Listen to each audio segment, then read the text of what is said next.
আল্লাহ তাআলা বলেন, তোমার অনুভূতি দিয়ে তুমি বুঝবে যে আমি তোমার বড্ড কাছে। যে আয়াত দিয়ে আমি শুরু করেছি, আল্লাহ তাআলা বলছেন, ওয়া ইযা সাআলাকা ইবাদি আন্নী ফাইন্নী করিব। নবী হে, আপনার উম্মতেরা যখন, আমার বান্দারা যখন আমার ব্যাপারে জিজ্ঞেস করে, আপনি বলুন ফাইন্নী করিব, আমি খুব কাছে। আল্লাহকে দূরে না কাছে? সবাই বলুন, দূরে না কাছে? আল্লাহ বললেন, আমার বান্দারা যখন জিজ্ঞেস করে আমার ব্যাপারে, আপনি বলুন আমি ফাইন্নী করিব, আমি কাছে।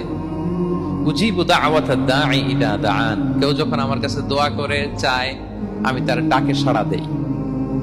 তাহলে এই আয়াত থেকে বুঝলাম আল্লাহ তাআলা কাছে। এখানে তো আল্লাহ কেবল কাছে বলেছেন, আরেকটা আয়াতে আল্লাহ বলেছেন আমি সবচাইতে কাছে, আমার চাইতে কাছে তোমার কেউ হতে পারে না।